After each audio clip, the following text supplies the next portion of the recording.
on our YouTube channel as well. So if you did want to come back to anything, then you'll be able to do that too.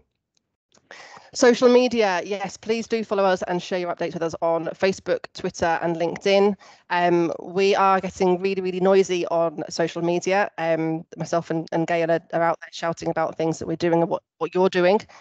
So please do tag us, share everything, and we will do the same for you, because we just want to share all the great news that you guys are doing. Moving on to the agenda, I'll give Nick another wink. So first up, we have Modeshift Stars, Delivering Heritage Travel Plans by Nick Butler. I'll pass on to him in a second, followed by Kalisha, Head of Behaviour Change Projects at Department for Transport. And then we have Sarah Leeming, Head of Delivery at Sustrans.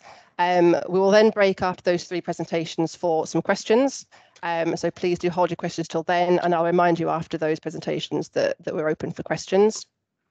Following Sarah, that, can I just pause a second? Yes. I've just had a message in the chat there that slides aren't advancing. Can we have a thumbs up? I can see Kate on screen. A thumbs up if slides are advancing for you. Sarah, slides advancing. Amanda Hayes just appeared. Have you got slides advancing? Awesome. So generally they are. We had this issue with the London meeting yesterday. It seems that for some users, Teams isn't playing ball for a lot of people. Generally logging out of the Teams call and back in does fix these things. But if you want to, Tariq's stuck on agenda as well. Oh no, Tariq, you're all good. Yeah. We're supposed to be on agenda, so that's good news. But if you do have any issues, if you can't see anyone's camera at any point, generally leaving the call and coming back in does sort it out. Sorry, Sarah, for interrupting. It's quite all right, no problem. So we'll have those first three presentations from Nick, Kalisha and Sarah, and then we'll move on to our business engagement case studies. So we've got James and Rachel from Transport for West Midlands. We have Sarah McLinden from Next, and we also have Kate from Forster Communications. We will then have questions after those presentations, and then it will be a summary and close of the webinar. If you do have any problems, as you already have done, then please do let us know in the chat function. Any issues at all, put them in there and we'll get them sorted as soon as possible. Final reminder, like I said, if you could turn your cameras off, microphones off, keep them off, and it's all been recorded for you as well, so you can get it at a later date. I'm going to stop rambling. I'm going to turn my camera off and I will pass over to Nick. Thank you. Thank you, Sarah, and good morning, everyone. Welcome to our Modeshift Stars business webinar, which we fully intended to run as a live conference this year on the back of the 2019 Stars Business Conference that we ran. But unfortunately, the government public health guidelines were against us, but we're still desperate to do something, hence the need for us to run the webinar today. So we're delighted so many of you could join us. We've got over 100 people booked in, so it shows how much focus and attention there is on the return to work and locking in those active travel behaviours that we've seen over the last 18 months as well. I'm aware there's a lot of new people to Modeshift on the call today. So I am going to do a couple of slides just reintroducing Modeshift and what Modeshift Stars is all about. Apologies to those of you that have heard it before and seen me do these slides before, but just want to set the scene for today's webinar and what travel plans are all about before we hear from our excellent range of speakers that we've got lined up today. So first of all, Modeshift, who are we?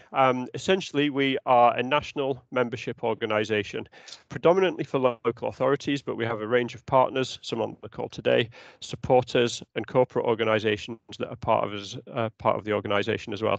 Just under 140 organisations in England are currently part of Modeshift, which ultimately make up this team Modeshift. So amongst those 140 organisations, we've got over 750 individual members that are registered on the Modeshift Stars website.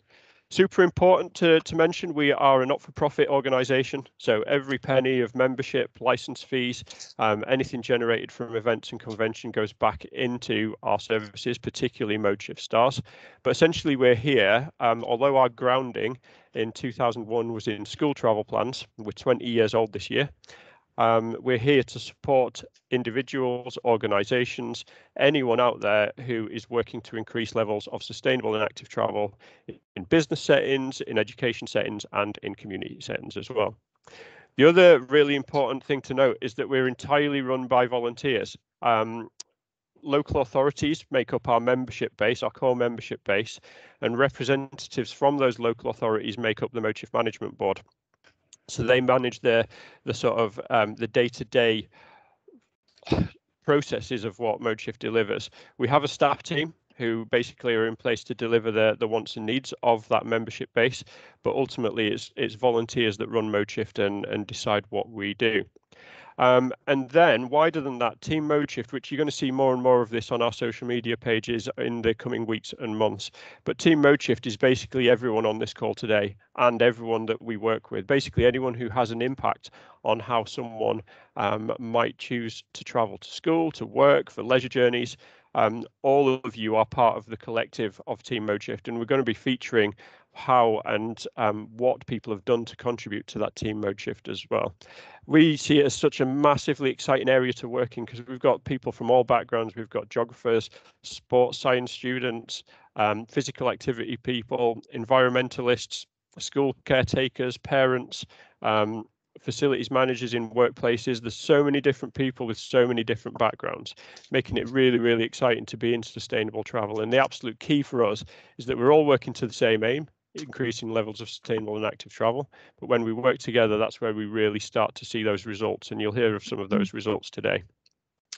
There's a quick diagram on the right of the screen there showing our Team Modeshift and who makes that up, with STARS Education in the top and the STARS Business and Community Schemes in the bottom. But we now have over 80 local authorities on STARS Education, 35 on STARS Business. We're supported by the Department for Transport, who are in there today. Over 4,500 schools on STARS, over 1,500 businesses on STARS. So it really is a huge collective team that we're all part of. Specifically today, we're talking about STARS. So what is STARS? Well, as Modeshift, we really believe that the key to changing how people travel is through effective travel plans. And travel plans are a bit of a dirty word in some quarters. They're not always seen to be super effective, but we believe done properly, travel plans are the tool to use to deliver that behaviour change that we're looking for. We work, as I've just gone through some of the numbers there, we work with thousands of organisations across the country who are working on effective travel plans. And effectively in the centre, so STARS is a scheme, but it's underpinned by an online system that provides a tool for organisations to develop their travel plans, to deliver them, and importantly monitor the impact of them as well before achieving STARS accreditation. Super quick on travel plans. There's loads and loads of definitions out there of what a travel plan actually is, but here's ours, the one that we're working on at the moment. So a travel plan is a population-wide strategy for travel behaviour change that can be applied to any setting. So be that an education setting, a business setting, or a community setting. Generally, it's a place, a location that people travel to or people travel from in the case of a residential travel plan. Importantly, the travel plan, and for a business just starting out, it gives you that evidence and rationale to put investment, to put resource, to put time and effort into active and sustainable travel through surveys, through consultation, through finding out what's on your site. And really importantly, if delivered properly, effective travel plans do bring about a change in travel behaviour. They do increase levels of active and sustainable travel. The problem is they're not always delivered, and there are loads and loads of travel plans out there. We had a big initiative in the UK that ran from 2003 to 2010 called the Travel into School Initiative, and during that time over 94% of schools in the country developed a travel plan. How many of those 94% of schools actually went on to deliver them is another question, which is why STARS accreditation came about, to recognise and reward those schools that actually delivered them. And that's why we have the same for businesses now. Travel plans are being developed all the time in the planning process to get you to tick that box to be allowed to develop. And in too many cases, too many situations, a travel plan is just that. It's seen as a box ticking exercise, and that's what we want to change. We really want to switch the emphasis of travel plans, and that's what Modeshift is aiming to do. Because ultimately, some businesses, some organisations spend an absolute fortune on travel plans, and if you don't deliver it, it's a massive waste of money. You might as well just chuck the money out of the window, as our little gift show in there. So what STARS is about, what Modeshift all about, is switching that emphasis from travel plan documents, which are important, but we're switching the importance to travel plan delivery. This is the journey we've been on. So the STARS scheme launched in 2008 as part of or during the Travelling to School initiative, as I say, to recognise those schools that went on to deliver them. At that time, it was a paper-based scheme, so you got lots of lever arch files, lots of evidence, all posted off, not very sustainable in that regard. So 2012, we moved to an online platform, took travel plans online. 2014, we were absolutely delighted to get the backing of the Department for Transport, which made Modeshift STARS the National School Travel Award Scheme. What that allowed us to do was to go beyond bronze, silver, gold accreditation for schools and start to recognise local authority schools of the year, schools of the region for STARS, and national STARS schools of the year as well. And in fact, it's our National STARS School Awards event tomorrow, and there'll be a slide coming up shortly, encouraging you to sign up to that. It's open to all this year, given that it's online. 2015 was our first National School Travel Awards event, so it's our 7th event this year already. And at the same time, we launched the STARS for Business platform. So STARS was working for schools, it was successful, it was starting to see schools deliver those travel plans, and local authorities. Remember, Modeshift is a membership organisation led by local authorities, so our local authorities advised us that they wanted us to develop a similar scheme for workplace and residential travel plans specifically. That launched in 2015. 2 years later, we launched the accreditation element of STARS for workplaces, and probably about 4 weeks after that, Next PLC, who you'll hear from shortly, put everything into the system, absolutely committed to sustainable travel plans, and achieved our gold level of accreditation, which they've maintained since, and you'll hear shortly on the amazing work that they're doing on travel plans. Then 2 years ago was when we had our first STARS Business Conference, and that's when we had a big rebrand. So initially, the STARS Business scheme was called STARS 4, but 2019, Modeshift STARS Business was launched, Modeshift STARS Community was launched, and the rest is history from that point. In terms of numbers, we're starting to see a real increase at the moment, and particularly over the last 12-18 months, although it's been obviously challenging for everyone, we've seen huge growth of the STARS scheme. We're now at a point that 2/3 of local authorities in England outside of London use Modeshift STARS education for school engagement, which is massive. When we started, before the DFT gave us support in 2014, we had 22 local authorities. To now have 2/3 of local authorities, 81 figure we're at actually. We passed 81 in the last 2 weeks, so we're slightly more than 2/3 now, only slightly, but it counts. It all counts. And actually, TfL have a sister scheme as well. I'm aware people from London are on the call today as well. So the Transport for London STARS scheme, all 32 of the London boroughs to participate in TfL STARS. Which means when we put the two together, actually 3/4 of local authorities in England use Modeshift STARS for school engagement. So it is really a huge, huge scheme now. But what's really nice is that the STARS Business and STARS Community scheme's grown, and that's what we're talking about today. This scheme is applicable to local authorities across the country, in London as well as out of London, and we're up to 35 with Hertfordshire joining us just in the last week. So almost on a weekly basis, we're adding new local authorities to STARS at the moment. So in terms of what the system provides, it's basically, I've said a couple of slides ago, but it's an online tool that provides an organisation, the toolkit, the resources, everything they need to basically put together a travel plan. It doesn't have to be super complicated. It doesn't have to be super difficult. There's a screen grab on the right showing how the scheme looks to a site user. You'll see the tabs across the top. And they show the different elements of the travel plan, from your introduction, your site audit. There's a graph there showing how survey results have changed over time. That is a fake school. They don't actually have 100% of kids walking to school, but that's just for demonstration purposes, really. So as a site, you can log in, you can create your own organisation profile, you can use the tool to audit your site, what sort of cycle parking facilities you have in place, car parking facilities, showers, and so on. You can then use the survey tool to find out how your staff travel to work.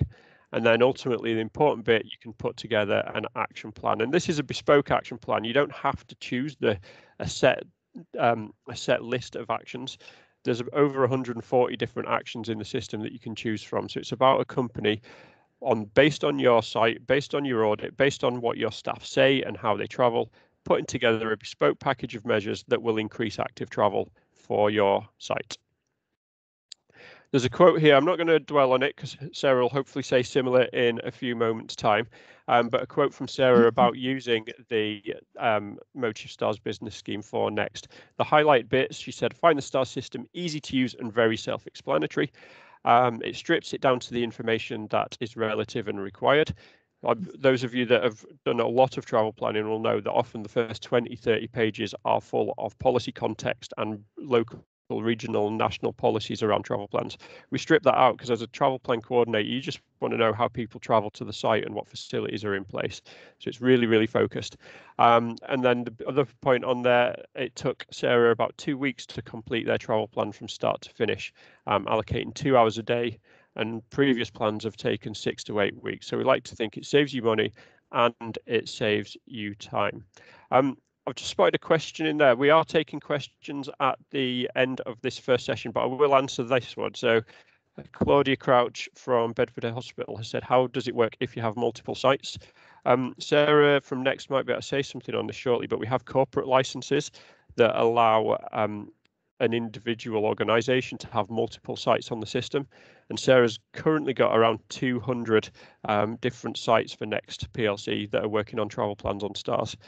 So that's something that's possible, as well as individual sites. We do have functionality for multiple sites as well. This is a bit of a sneak preview now for you. This document is, this infographic is not complete yet, but I wanted to share it today because we're quite excited about it. We used to have a STARS process diagram that we're in the process of replacing, and this is the prototype, if you like. So this is how you as a site would go about achieving STARS accreditation. First of all, it's a cycle. It's not a start and an end, and that's what we were really keen to stress. A travel plan doesn't have a start and an end date. We would like to see it as a continuous ongoing process that you go through. So first of all, getting started, you set up a working group and you set out what your aims are for your travel plan.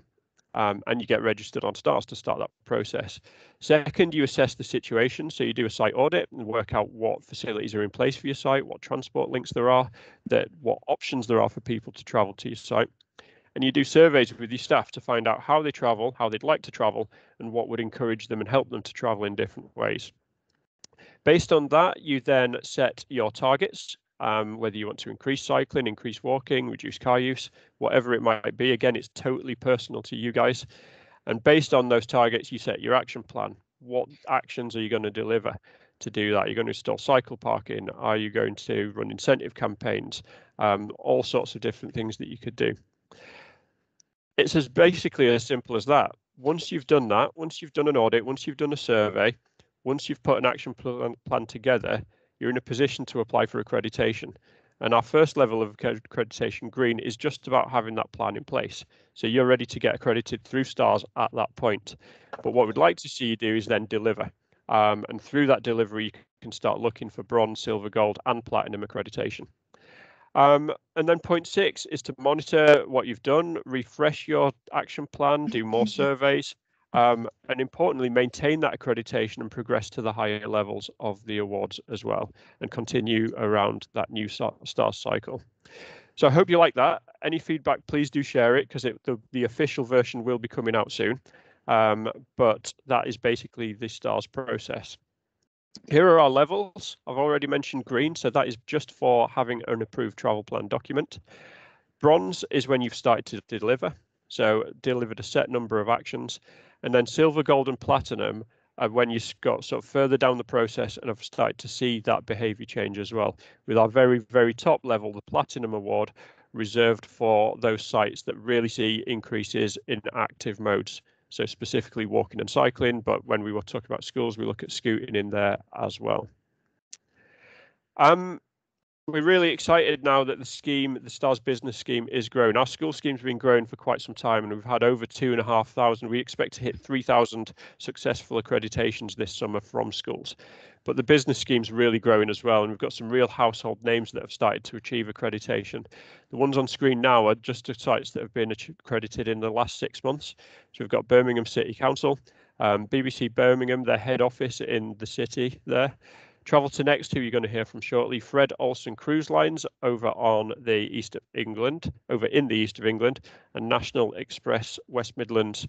And there are others coming as well. There are lots of big names that are starting to come through the accreditation process. And importantly, it works, which is I guess the super important bit. So effective travel plans that are delivered do work and do achieve modal shift. It's easy for us to share figures with you for schools because the scheme's been going on for so long now. And the figures you see on screen there are the average modal shift that's been achieved for any school that has achieved accreditation. This is from the 2018-19 academic year. So the average reduction in car use we see is 9% for a school site, corresponding to an increase in walking of 2.4%. We don't have the same level of data to give an average reduction or average shifts for workplaces yet, but you see on an example there for Next, who managed to reduce single occupancy car use from 79% to 49% at their head office over 3 years. That data is a couple of years old now, but still it shows the impact of their travel plan there. And just to show that it is truly a national scheme, this data is a little old from the map as well, but this shows you all of the accredited sites for the schools in September 2019. So you see we're covering most corners of the country. I'm delighted to say that since this map was created, we now have Cumbria and Cornwall on the scheme as well. So hopefully you'll see that map getting filled out a little bit more over the next few months. And almost last slide from me is just about effective travel plans. We're always focusing on increasing walking, cycling, reducing car use, that sort of thing. And part of the problem with travel plans, part of the problem with sustainable travel promotion generally, is that we're always asking people to give something up. We're asking them to give up their car. We're asking them to give up a parking space. But we should focus more on what you gain from it instead. So if your company, if your organization chooses to do a travel plan, if you decide to use Modeshift Stars, you will see cleaner air around your site because there'll be less cars polluting around the site. You'll see safer roads around the site as well through less cars traveling and sort of less sort of fighting for the available parking spaces. It will save you money. A lot of our sites are able to demonstrate that they've saved a fortune through various means, through less business mileage, through less need for car parking. And your staff will be healthier. Employee health and well-being will be improved through more active travel, even if that's public transport, because there's evidence to show that people who use the bus walk and cycle a lot more as well. And finally, it's just fun. So I've got images there of my kids being active on the way to school. On the right, we've got one running alongside the other scooting. And then we've got lockdown learning to ride a bike there as well. Our oldest learned to ride a bike last summer whilst he was running. And sometimes we forget that just walking, cycling is fun. If you give your staff the opportunity to walk and cycle to school, to experience that joy of cycling, then it's way more fun than being stuck in a car. And we're not anti-car. Driving is fun as well, but being in a traffic jam at rush hour isn't fun. And there's one final story we heard recently for one of our accredited sites was that they had a member of staff who arrived at work, drove around the car park for over an hour trying to find a car parking space so they could go into work. They finally got a space, went into the office, sat down and burst into tears because they were that stressed from the experience of trying to park. Because of the state they were in, her manager eventually said, look, go home for the day. You're not in any state to work. If they'd have had that joy of cycling or walking or scooting that morning even, then you'd have probably had a much more productive day out of that person. So that's ultimately the end message, is that it is fun promoting active and sustainable travel, delivering that travel plan. If you want to join us, there are the details of how you can get involved. So you can get involved as a local authority, you can get involved as an individual workplace, you can get involved with a corporate license if you have multiple sites, and if you're a transport consultancy, there's a license option for you as well. I'm not going to go into detail on it for now because there's lots of other things for you to hear from, but you can email us at admin@modeshiftstars.org and we can discuss all of those options with you. That's me for now. I'm going to pass back to Sarah and she will introduce the next section. Perfect. Thank you very much, Nick. As you said, there's lots of information there, so all the slides will be available for you to look over again, or do get in touch with Modeshift if you do want further information. Moving swiftly on, we now have Kalisha Archer, Head of Behaviour Change Projects at the Department of Transport. I'm going to pass straight on to you. Off you go, Kalisha. Thank you.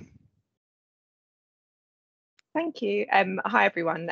My name's Kalisha. I just want to say thanks to Nick and the rest of the team here at Modeshift for having me along today and to come and speak to you. I feel really privileged to have the opportunity to kind of step away from what I've been doing to actually talk about some of the work that Modeshift have been doing, but also what we've got going on in the behaviour change space through government and our delivery partners as well.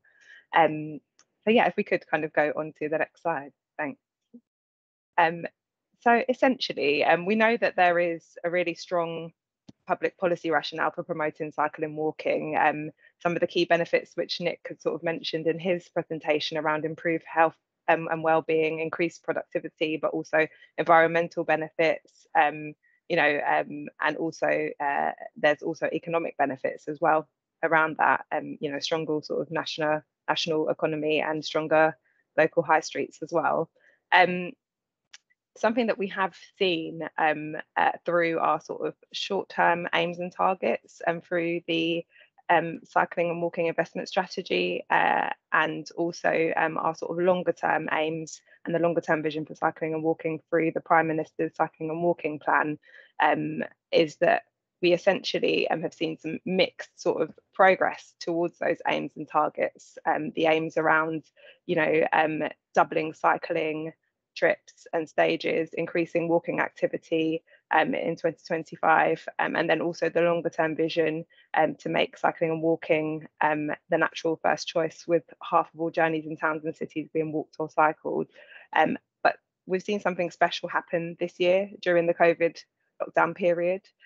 Essentially in 2020 there was a 45% increase on the 2019 levels of around 5 billion cycling miles, and this is the highest level of cycling on the public highway that we've seen since the 1960s.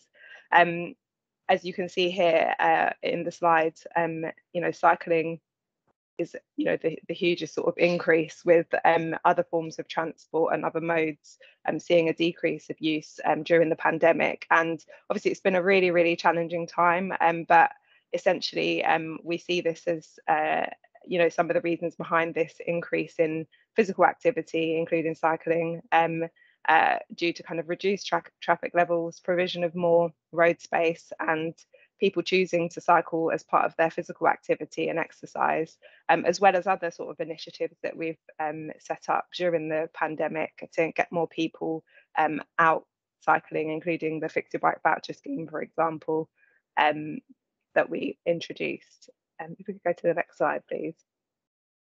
So as you'll see here, there are some really well-established barriers to cycling, which we have seen, and it's all very well evidenced, particularly around fears around safety as well. And different groups have different sort of perspectives on safety as well.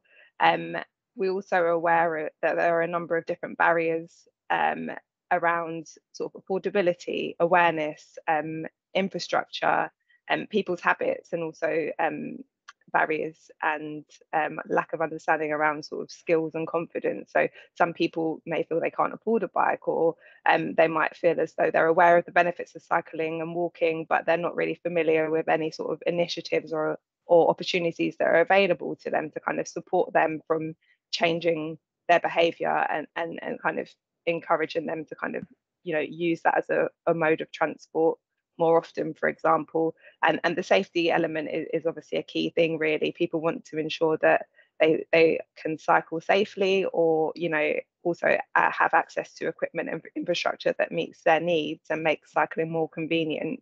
And just overall feeling as though, you know, cycling is something that is less of an effort for them really to kind of embed that change. And the next slide, please.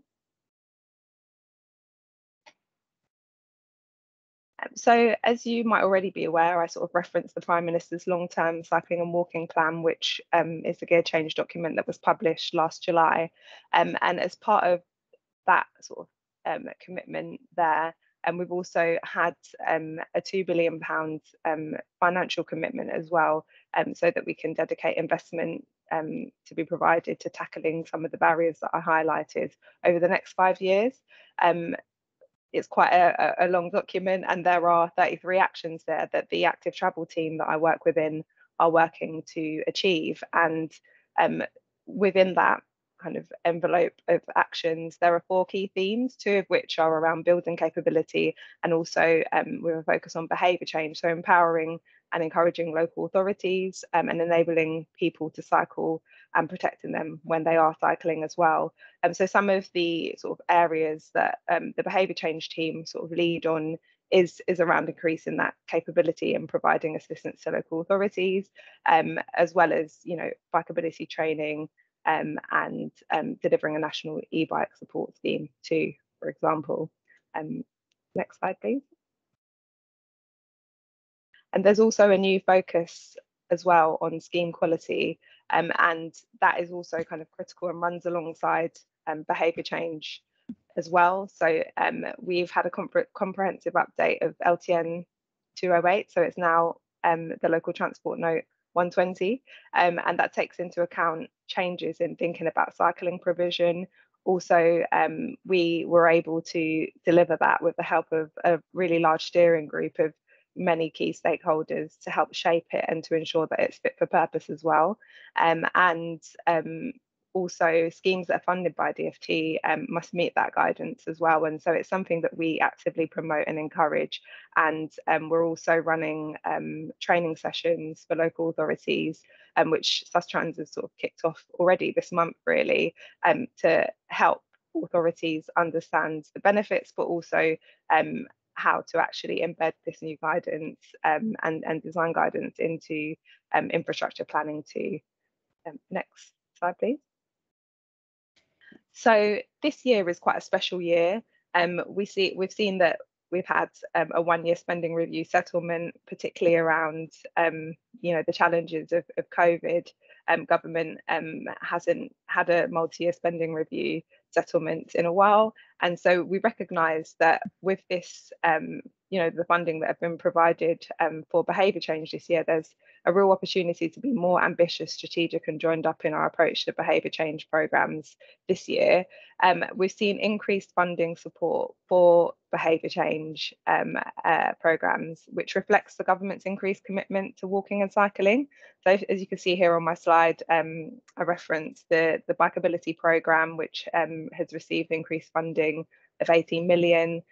We've also got the local authority e-cycle pilot extension, really building on the excellent work that authorities have already been delivering through the Access Fund and Cycle City Ambitions funding to deliver behaviour change programmes to encourage more people to get involved with cycling, but also to use different technologies and access e-cycles, which are quite an expensive piece of equipment, and also increase and also target those groups where there's sort of higher cost barriers, or where they'd be able to achieve sort of greater health benefits from using these e-cycle too. We've got the Big Bike Revival programme, which we provide support to Cycling UK to deliver, and also a doubling of funding for the Walk School Outreach programme this year as well as our support to Modeshift Stars, particularly around the education programme, as Nick had mentioned,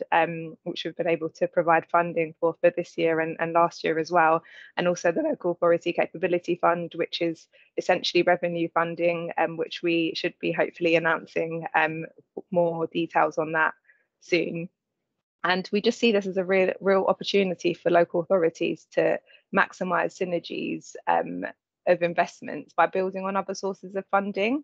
And so this could essentially include funding from programs that we already see as being as knowing and evidence, are well evidenced of being high value for money, such as the programs listed on the slide, but also building on other sources of transport funding from other funding pots elsewhere, including delivering infrastructure schemes through the Active Travel Fund, but also linking these cycling and walking behaviour change programs to those programs, because we know that there's strong evidence to suggest that it's more effective to develop behaviour change initiatives alongside infrastructure projects rather than in isolation.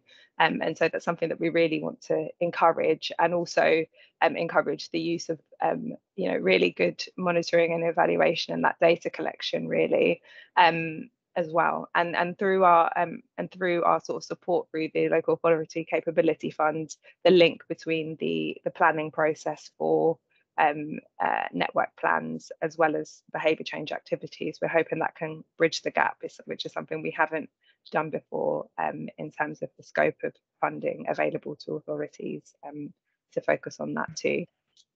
Next slide, please. So we do see that businesses have a major role in mobilising and incentivising active travel, and we have identified that essentially, seeing the kind of higher cycling levels during the pandemic, we were really keen to understand what we could do in the department to provide more support to businesses, but also understand how we could build on the increased level of physical activity throughout the pandemic. We saw that this was a really good opportunity for behaviour change due to disruptive travel behaviours, and also that fresh start effect, where people were obviously kind of changing how they move around essentially. We essentially commissioned some work with the Behavioural Insights team, which are an organisation within government that has been spun out to a separate entity, but we set up a really quick sort of rapid evidence review and research programme to take a look at what we could do to identify and develop policy options to harness the moment of change presented by the pandemic, to encourage and facilitate new cycling behaviours and existing cycling behaviours to continue. And it was a 10-week project, and we commissioned, we essentially kind of worked with various different stakeholders. So the Behavioural Insights team did some exploratory research through the rapid evidence review, stakeholder interviews, which included Leeds ITS, local authorities, Bicycle Association, Cycle to Work Alliance, and other charities and delivery partners we work with, and also held collaborative workshops.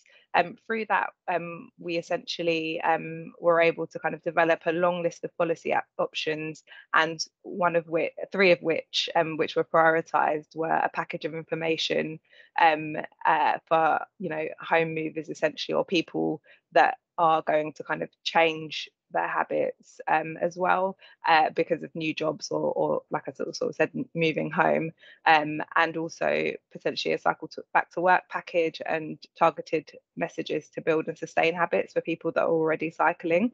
And as part of that, we've worked with some key delivery partners to develop a support package of tools and guidance for workplace-based behaviour change initiatives. And so Sustrans have been developing a Moment of Change guidance for local authorities, to develop best practice guidance essentially to support authorities to promote an active return to work. But I know there's more to come on that, so I won't steal Sarah's thunder on that.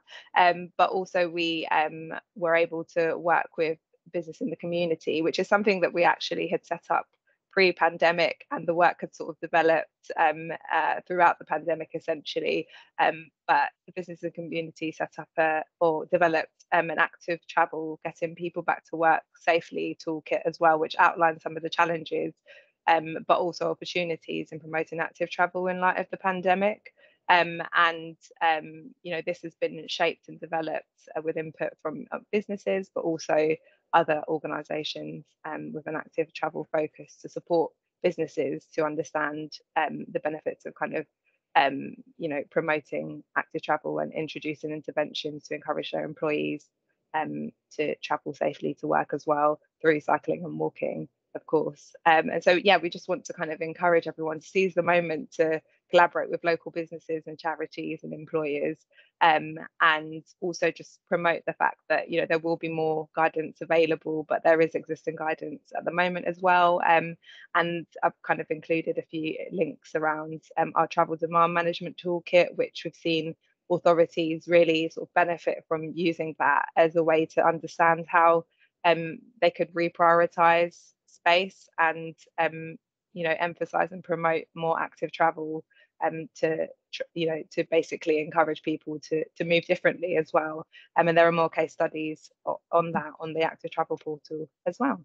And that takes me to the end of my presentation. So just to say again, thank you for having me, and I hope that was a useful summary of just to kind of encourage everyone to really you know, seize this moment. Perfect. Thank you very much, Kalisha. That's absolutely brilliant. I think it's safe to say that the COVID situation has certainly brought active travel to the forefront, and the government commitment there to promote walking and cycling is brilliant to see, and we are super excited to see what local authorities, delivery partners, and basically everyone within Team Modeshift can achieve with businesses moving forward. Thank you very much. So moving on, we have Sarah Leeming from Sustrans, who is going to talk about a moment of change, guidance for local authorities and promoting an active return to work. I'll hand straight over to you. Thank you, Sarah. Thanks very much, and yeah, a perfect segue from Kalisha's presentation into the moment of change presentation. So good morning, everyone. I'm here to talk about Moment of Change, which is essentially a guidance pack for local authorities on designing and delivering workplace behaviour change programme, but in the context, as Kalisha says, in the context of the return to work coming out of the pandemic. So the guidance was produced by Sustrans, but very much in partnership with others. And I'll talk a little bit about those partnerships in relation to the research interviews that we carried out. Hopefully you've heard of Sustrans, but if not, then just to let you know that we're a national charity making it easier for people to walk and cycle. Next slide, please.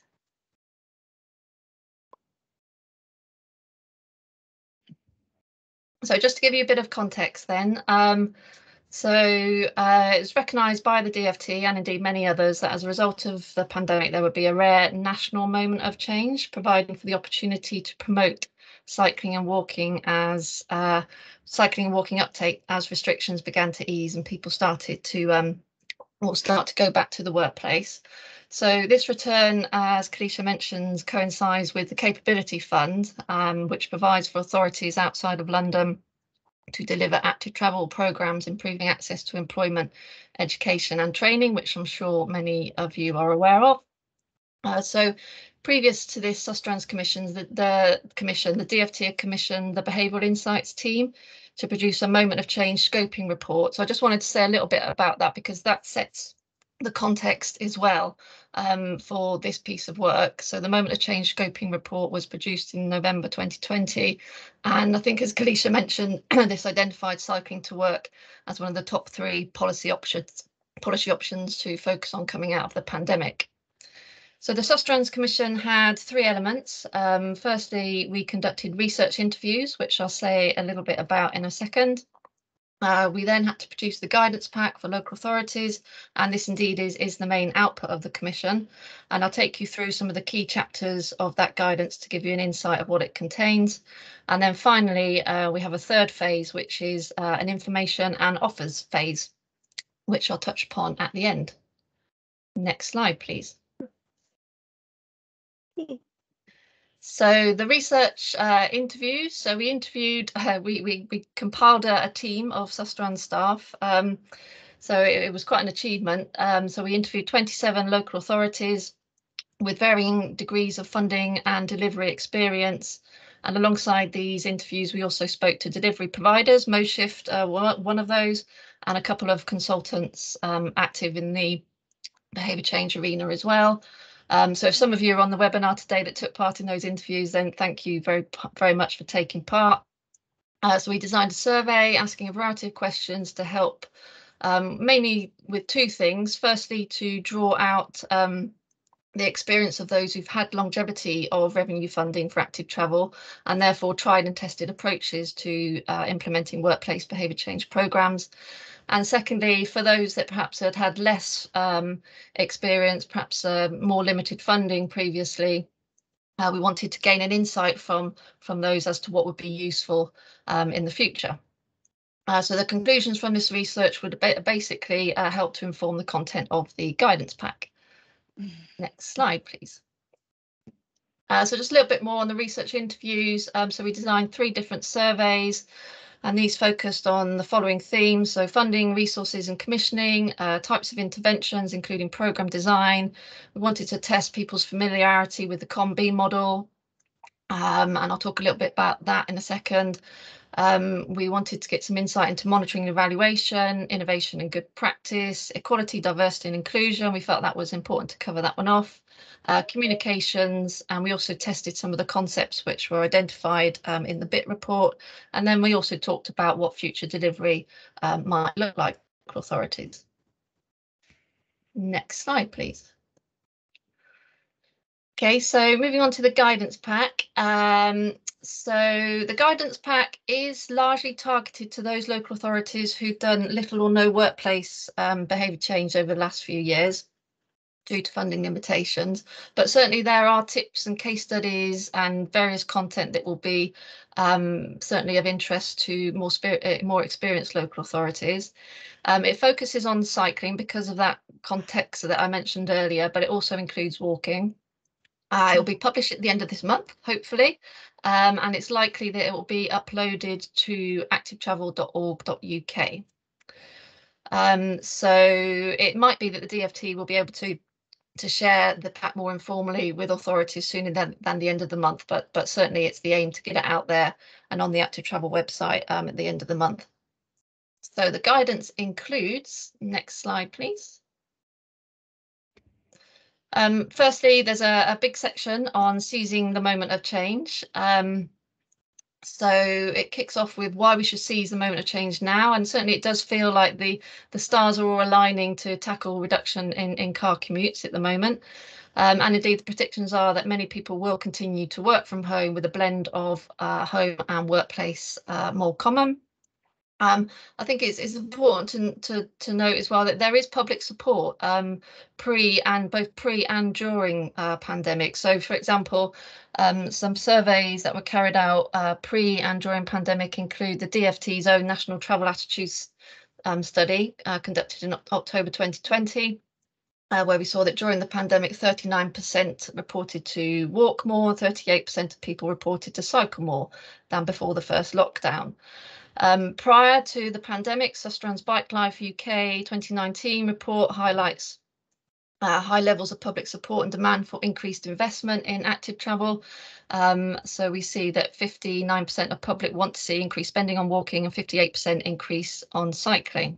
And then, of course, we have the UK carbon reduction target combined with longevity of revenue funding. So, as I say, the stars are starting to align.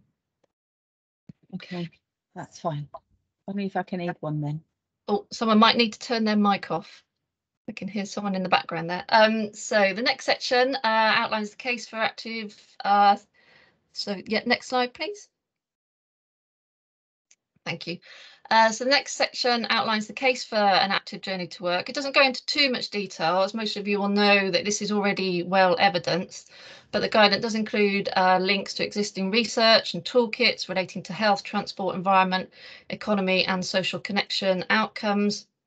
Examples of links to research report include Living Streets, Pedestrian Pound, which some of you may have come across, Sustrans Bike Life, which I mentioned, and the DFT Commission Travel Demand Management Toolkit, which Kalisha mentioned earlier. So there's lots of links and click-throughs, which is really useful. The guidance then goes on to provide an overview of funding sources as well as commissioning approaches. The research phase highlighted that most local authorities prefer using a mix of in-house delivery and external delivery providers. So some external providers offer direct delivery and others offer a mixture of deliveries, service management, subcontracting and programme coordination across multiple authorities.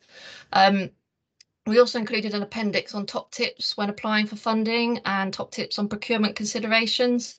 So, and this indeed was user tested with a local authority. So we hope you find that useful. Next slide, please.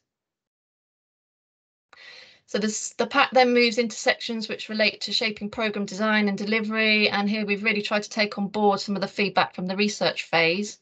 Local authorities told us that early stage programme development and planning time is critical. I'm sure that sounds familiar to you. So whilst there may be some quick wins or off-the-shelf products, taking time to plan each of the programme stages, using available project management framework tools and methods will certainly help increase the likelihood of successful implementation. The pack includes a flow diagram which highlights the key stages of workplace behaviour change programme development, together with some suggested ideas of what tools to use during each stage. And at the request of DFT and Cycling UK, who I know adopt the COMBI model, the guidance includes an overview of 3 behaviour change theoretical models. So COMBI, DEFRA's 4Es, and the Behavioural Insights team's EAST model. I won't say any more. I'm not going into detail about those programmes. Obviously, you can look at the guidance for that. I'm sure some of you would have heard of them already. Next slide, please. Okay, so targeting the work, there's a quite big section on this. So what we found out during the interviews with LAs in particular was how important it is to use a data-driven approach when planning programmes. So the pack includes a list of economic, geographical and transport data sources, which hopefully which the local authorities reported as useful. Indeed, it's important to consider how best to target interventions that can lead to maximum impact, and it's important to decide where and who to target. So certainly GIS is a useful starting point for planning where to target, and it's worth finding out what data sets you already have access to and how you can overlay that data set where key factors coincide, such as new or improved infrastructure. So it's also important to align with local authority objectives, such as local growth and health inequalities, whilst recognising that funding limitations may drive prioritisation of target groups and also geographical areas. So certainly there are some types, and I'm sure you're familiar with this, there are some types of businesses or workplaces that could be particularly receptive to interventions, such as large organisations like hospitals, local authorities and universities. These are often a good place to start alongside business parks. The pack, we're quite excited about this section. The pack has a key section on for everyone. So this highlights how active travel can and should be for everyone. There are some tips on how to improve consultations and engagement techniques to be more representative, as well as suggestions for ensuring language and imagery helps to increase representation and reduce alienation of underrepresented groups. We consulted for Wheels for Wellbeing. They're always a delight to speak to. So we produced a guide on making cycling more inclusive for disabled people. And the guidance also includes some recommendations on how employers can make their workplace cycling activities more inclusive. Many of those ideas are adopted in, or will be adopted by Cycling UK and its cycle-friendly employer accreditation scheme. So it was good to talk to Cycling UK as part of the research process too. So there's an overview of monitoring and evaluation, but the guidance doesn't go into too much detail on that. Mainly since the Capability Fund comes with monitoring and evaluation guidance. But linking back to the inclusivity point that I mentioned earlier, one of the key things that came out of our interviews and from talking with Wheels for Wellbeing is that some local authorities and talking to local authorities, sorry, is that despite some feelings that questions about protected characteristics like age and disability could present barriers to participation, you know, it was clear that unless you ask, you won't know who you're reaching and whether the needs of those groups have been addressed. So you also won't know if you're enabling inclusion and reducing inequality. So the guidance pack highlights how important it is to be collecting that data. Okay, next slide, please. And final sections, I mean, these are the really meaty bits. So there's a comprehensive list of initiatives with a brief overview of policy, together with a policy category from the behaviour change wheel. So, for example, regulation, fiscal or service provision. There's also a spotlight section on common initiatives, and this is scored against cost, likely impact and achievability. So I should stress that these scores, whilst they were awarded by an experienced workplace engagement team within Sustrans, they are subjective and they are only meant as a guide, but we thought that would be useful. We've also included links to the Capability Fund value for money guidance. And there's an appendix of around 20 case studies, many of which have come from those involved with the research interviews. And we've tried to include a broad range. And finally, there's an appendix section on communications. So most authorities develop their in-house, their communications in-house. But the research interviews highlighted that they would also welcome more resources and tools. So we've developed some messaging utilising the behavioural insight team's objectives of affordability, awareness, infrastructure, habits, skills and confidence. And there's also an appendix outlining an approach to identifying potential messages. We felt that that would be a useful tool for local authorities too. Okay, and so really next slide, please. Okay, final slide. Apologies for the dry slides. I promise that the guidance is far more exciting than my set of slides. But in terms of the third phase, it's not underway yet. We should be starting this around about now, probably going through till September.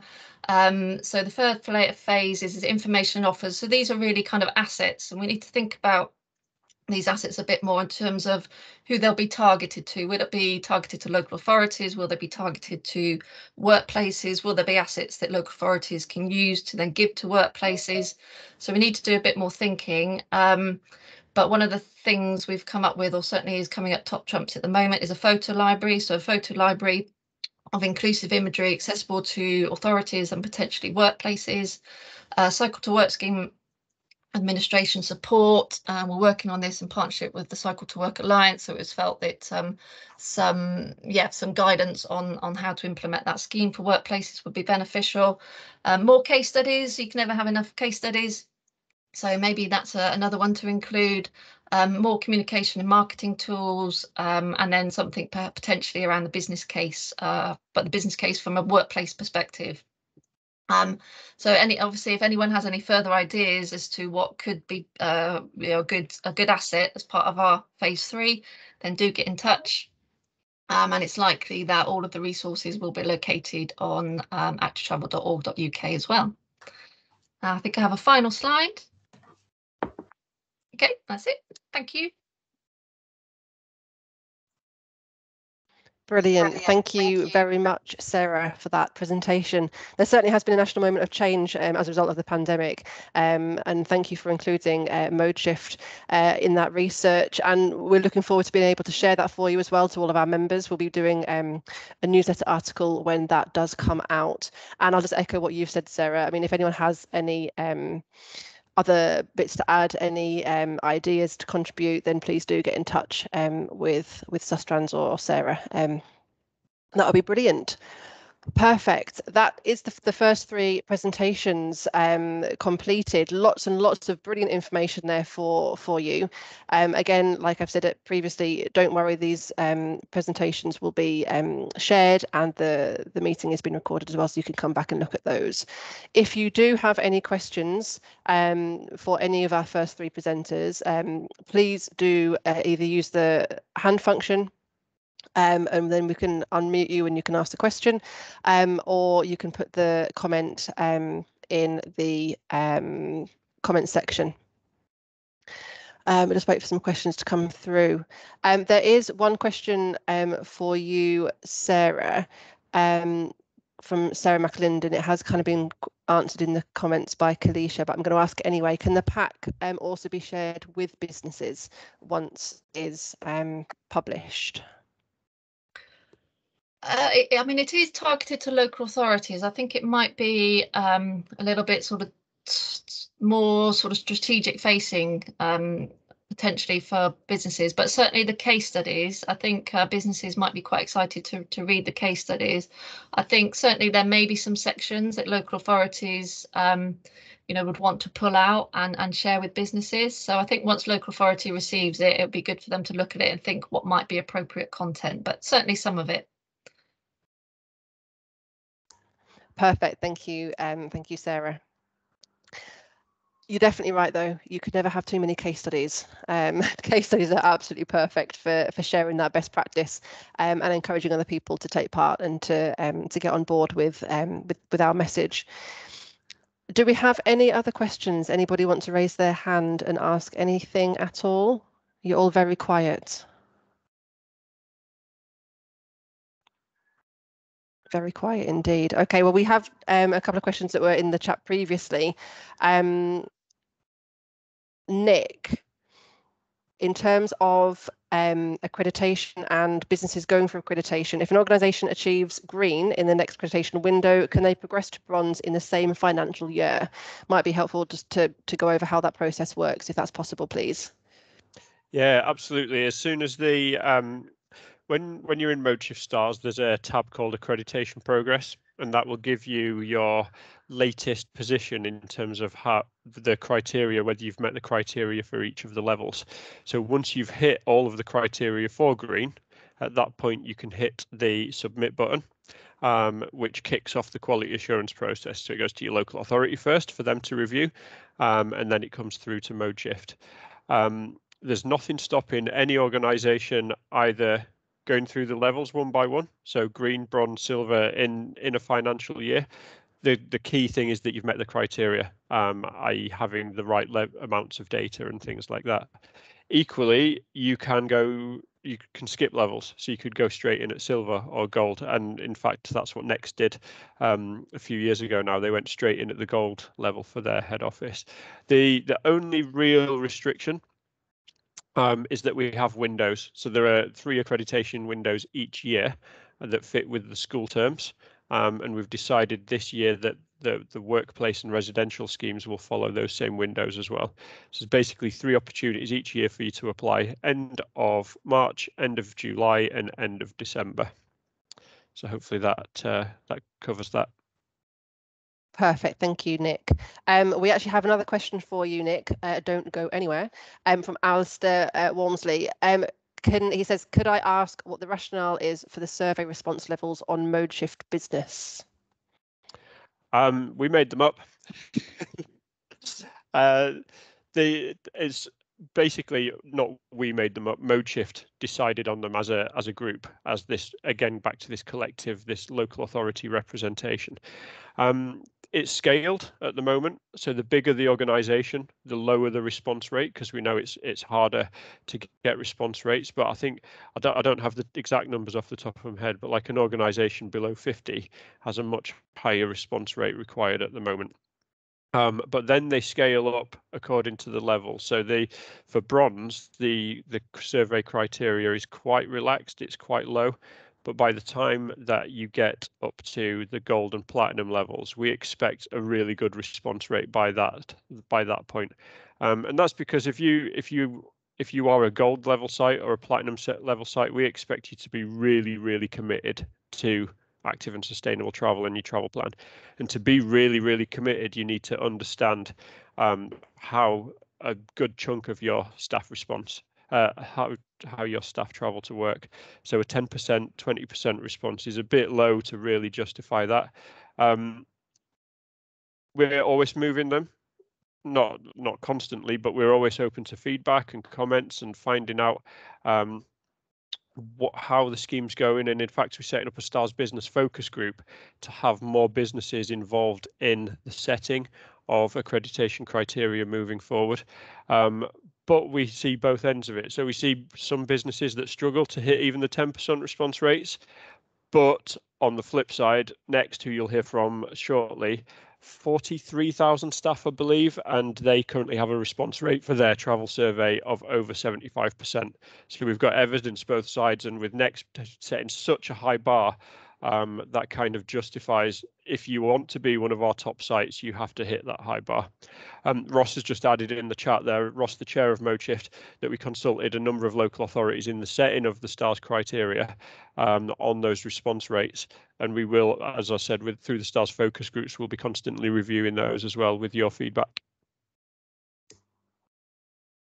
Perfect. Thank you very much, Nick. We don't seem to have any other further questions coming up through the hand function or the chat. If anybody does think of any questions on those first two presentations as we move on, then please do shout out. We're here to answer questions and to help businesses in any way you can to get accredited and to shout about active travel. Shall we move on to our next set presentations? So we now have, with bikes on the wall, amazing backdrop right there. We have James and Rachel from West Midlands, for Transport for West Midlands, with their presentation. I'm going to stop rambling and I'm going to pass straight on. Thank you. Okay, so hi everyone, my name's James. I work in the travel demand management team at Transport for West Midlands. I'll be speaking today on how we've been supporting businesses and schools throughout the regeneration of Perry Bar in Birmingham. And then my colleague Rachel will be presenting on how we've been supporting businesses to relocate and also how we've been supporting them through the ATF. So firstly, for those that don't know, TFWM is the transport arm of the West Midlands Combined Authority. So we work very closely with the 7 local authorities within the West Midlands, and we're responsible for assessing the region's transport needs and also implementing the local transport plan. So next slide, please. So I'm just going to run through how we've been supporting businesses and schools throughout the regeneration works in Perry Bar. But firstly, just the context. Perry Bar is located in the north of Birmingham, and more than £500 million is being invested. So much of this investment is being spent in time for the Commonwealth Games, which are taking place next summer. So Perry Bar is actually where the main athletic stadium, the Alexander Stadium, is based.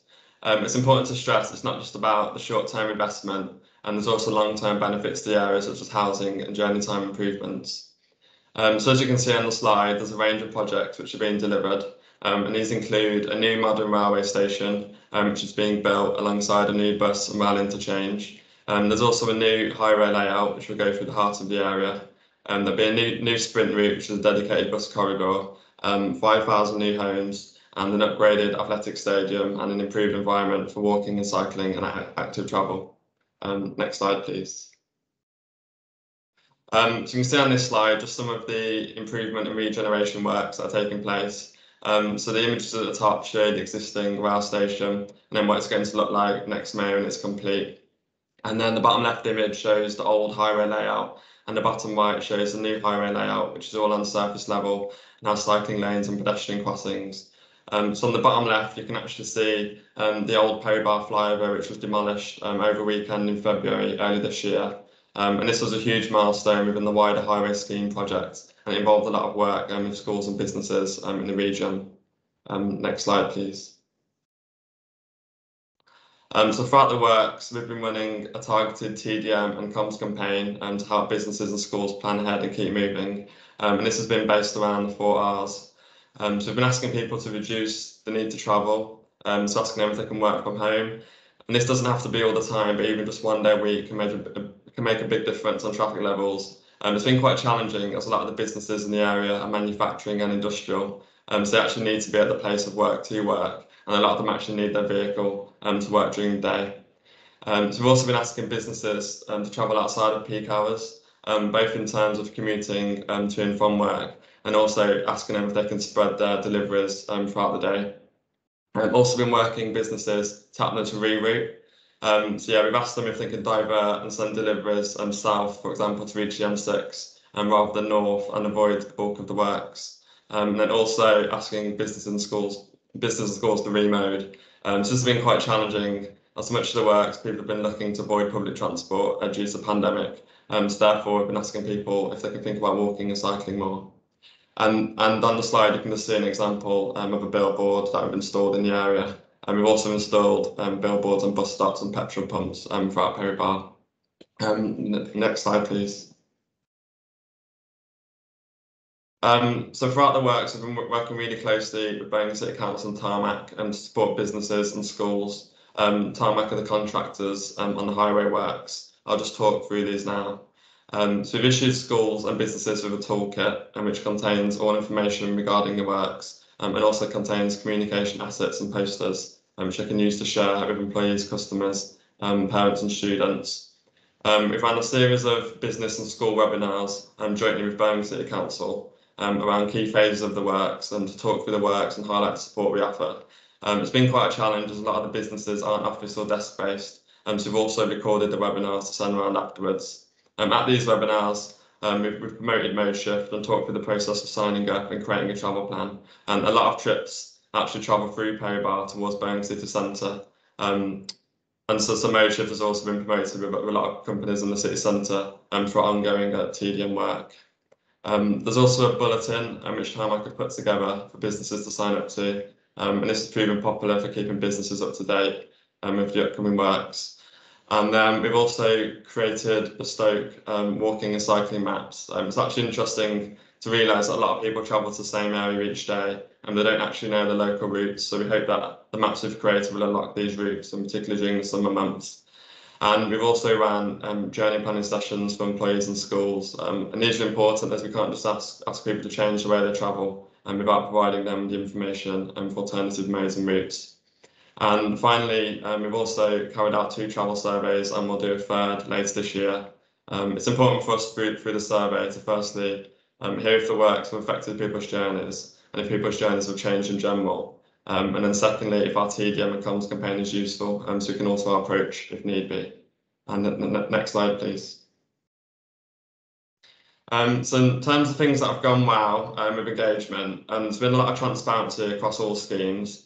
So we know in good time the works that are taking place and the key dates, which we can then feed back to schools and businesses. We've also worked really well with Birmingham City Council and the scheme partners such as Tarmac, and this has ensured that there's consistency in the messaging and our approach, but also that businesses and schools can take a broader range of offers and support. So for example, we've managed to put schools in contact with Tarmac. They've then been able to install social distancing markers and stencils for free within the school grounds. We also have a network dashboard, you can see an image of on the slide, and we get regular reports of the network performance. And this means that we can let businesses know why there's been disruption, how likely it is to last and whether it will happen again. And also if they need to divert operations or inform employees and travel a different way home. And I think this has really built trust and reassurance of businesses as we're giving them the latest information so they can plan their operations accordingly. And then we've also developed and built up business intelligence through ongoing conversations. So we know the nature of businesses on the peak hours, and therefore we can help them plan ahead and keep moving through key stages of the works. And as mentioned previously, we've also run webinars to promote Modeshift and keep businesses and schools up to date with the works, as well as produce toolkits. And I guess like many people on the call, we've had to alter our engagement approach during the pandemic. And through toolkits and webinars, this is one way in which we've had to adapt, whilst face-to-face engagement hasn't been possible. So as I mentioned, the Commonwealth Games is coming to the area next July, across next July and August. And all this work really has helped set the foundations and build up relationships with key businesses that we can help them through for the 2 weeks next summer. And hopefully thousands of spectators will be travelling to the area. So now I'm going to hand over to my colleague Rachel, who will talk about some of the work we've done with business relocations and the ATF. Thank you, James. Good morning, everyone. So as we're all aware, travel has changed during the pandemic, as has been discussed this morning. I'm just going to touch on what we've done with some businesses that have been relocating during that time. I mean, the West Midlands is an attractive place to relocate to. It offers great local and national transport links, and it's an area that I think James has just kind of demonstrated it's being heavily invested in, particularly for Commonwealth Games. And obviously we've got HS2 that will be, all those works are starting to happen as well. So we are starting to see quite a lot of business movement into the area, and our role really at Transport for West Midlands is to provide all the relevant travel information to businesses and their staff so that they can take advantage of what's on offer.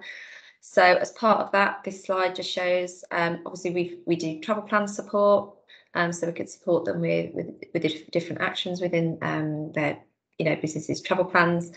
We provide COVID-19 travel advice, which has probably changed many times over the past year or so, but also helping to give staff the confidence to travel, on public transport again when people have not been using it for quite a period of time.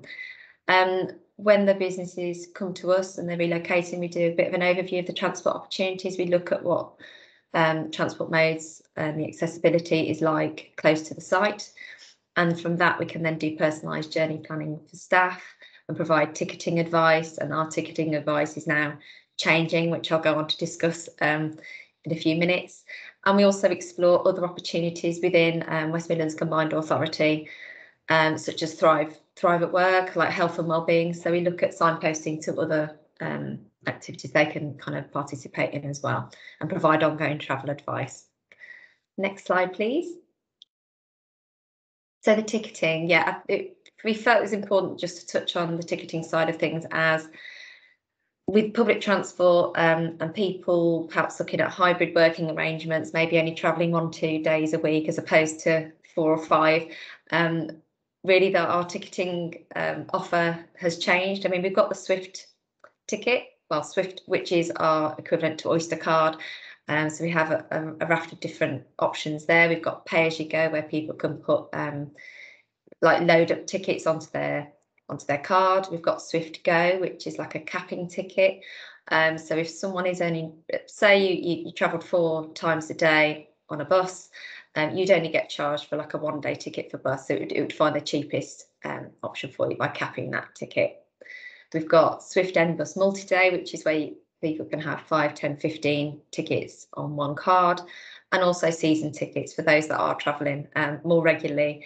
So really our offer on ticketing has really changed quite a lot from promoting direct debit season tickets and through our corporate travel scheme that we have, to these, you know, we're looking now at the Swift Go for people who, you know, it's not worth getting a season ticket for if you're only travelling 1 day a week. So yeah, we're just exploring all those different options and promoting the best for the individual's journey. Can I have the next slide, please?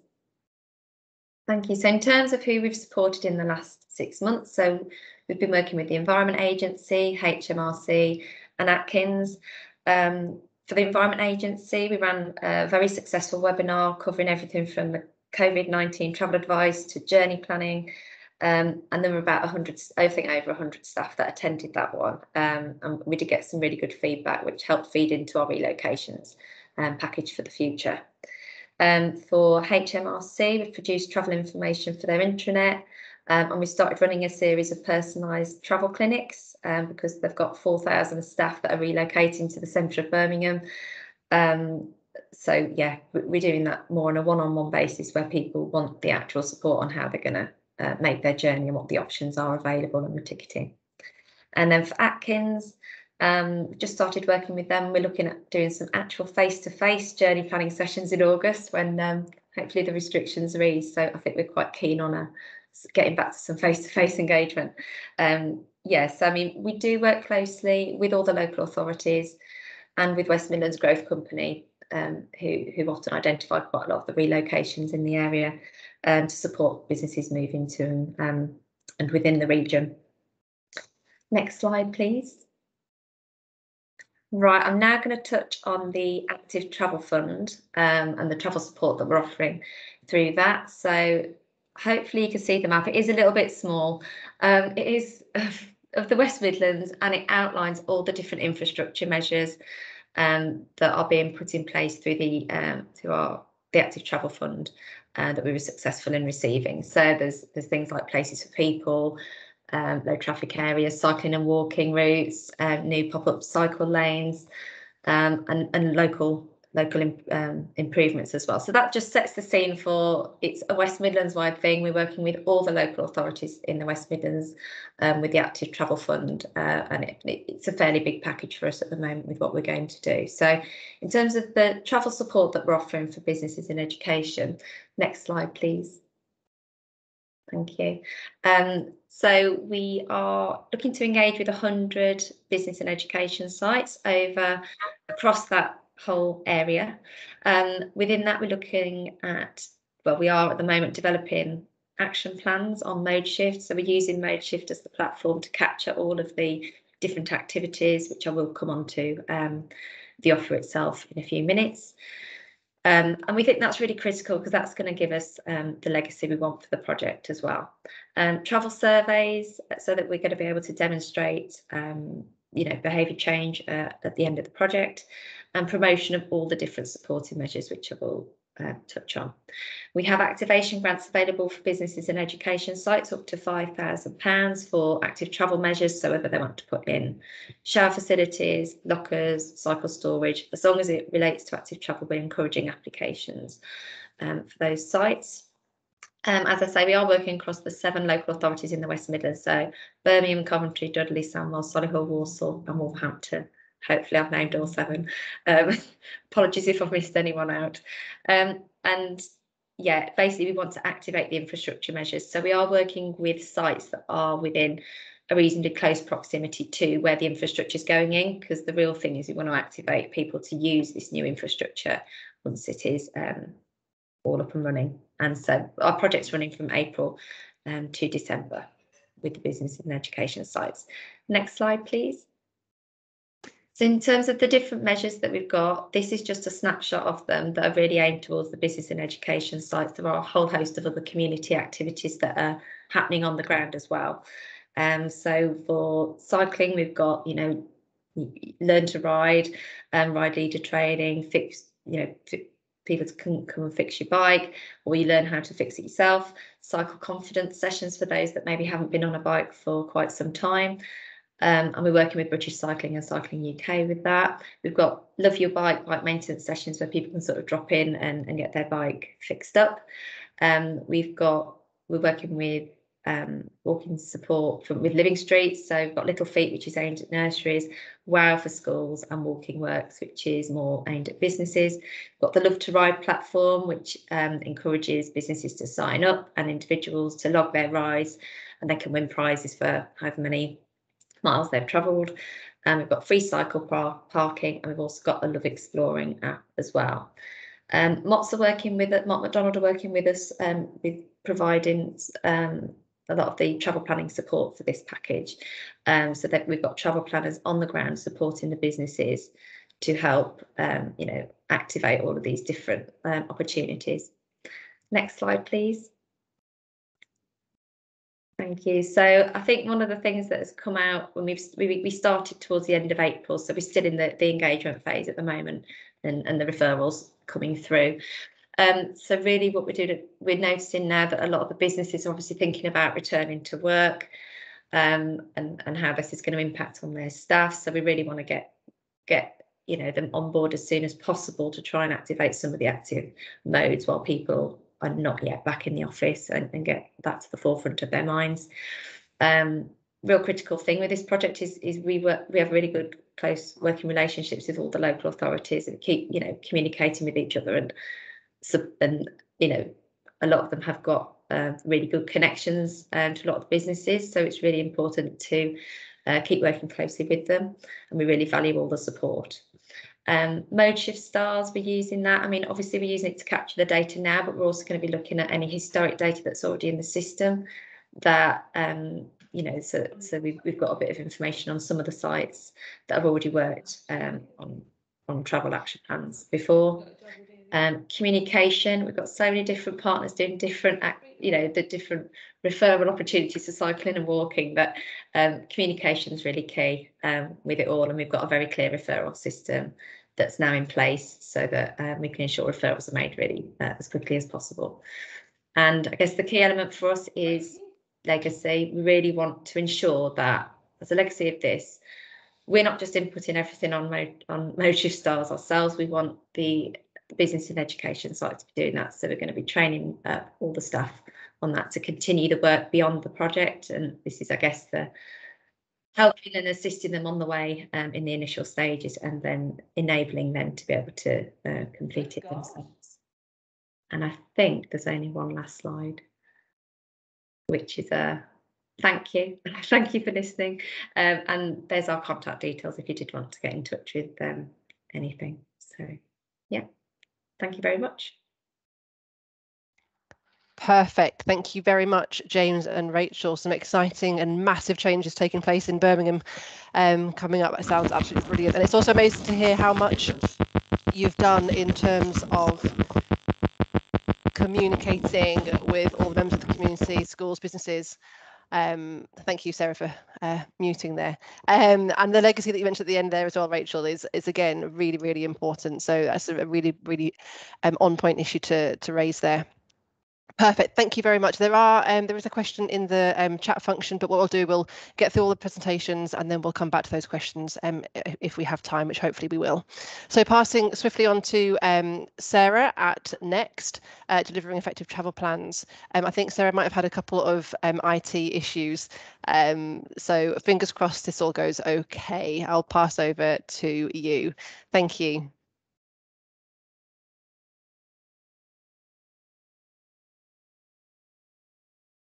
You're just on mute, Sarah. If you could just unmute yourself, that would be perfect. Thank you.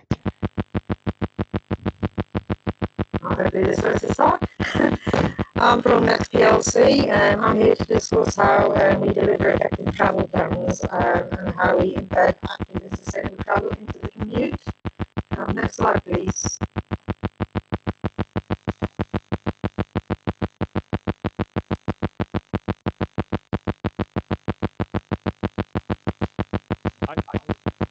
Hi Sarah, it's Nick from Modeshift. We're just getting your really bad fish tank noise in the background again. It's turned off, Nick. I think there's other people saying in the chat as well, we're getting some really bad feedback at the moment. I don't know where it's coming from because it's completely turned off. All I can think is it might be the laptop itself. I don't know if you see the comments, but people say it sounds like a helicopter or drum and bass. It's coming home. It's coming home. Okay, that's okay now, but I think it's because you're on mute, Sarah. Yeah, I was just saying if I muted and unmuted it would help. Let me just try changing the volume. Is it any better when I change the volume?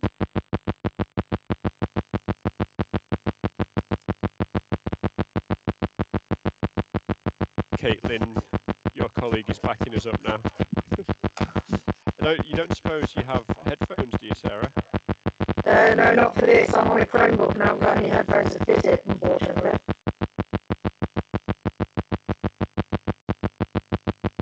Do you have backup laptop or anything? Or can you join us on Teams on your mobile phone or something? Yeah, I can do that. Just bear with me a second then. What we'll do, Sarah, if we go on to the next presentation, if you could join on a mobile device, yes. And then we'll come back to you in about 10 minutes, if that's cool. Yeah, that's fine. Cool, thank you, Sarah. We'll just get the slides sorted out for the next presentation, so please do bear with us.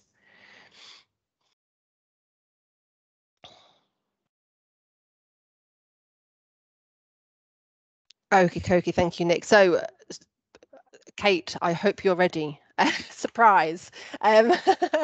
We have Kate Parker from Forster Communications, Ambition into Action. Thank you, Kate. I'll pass straight over to you so you can crack on. A nice little surprise there for you to present a little bit earlier. Thank you. No worries. Hello. Hopefully you can hear me okay. Nice little musical intro to my section. When I was talking to Nick, actually, next slide, please. About why on earth you might want to hear from a small business like Forster Communications. I was reminded of these stats and it's basically, there's a hell of a lot of SMEs in the UK. They employ nearly 17 million people. I'm not including kind of sole traders in this in these stats, but it works out to be something like 70% of the private sector population are working in SMEs. So small but mighty, and a big part of your local workforce for those of you who are working in local authorities. Next slide, please.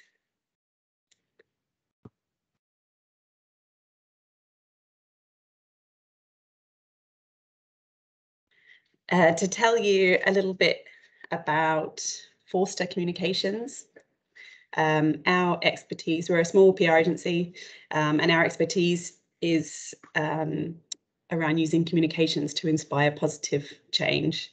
We've been around for about 25 years.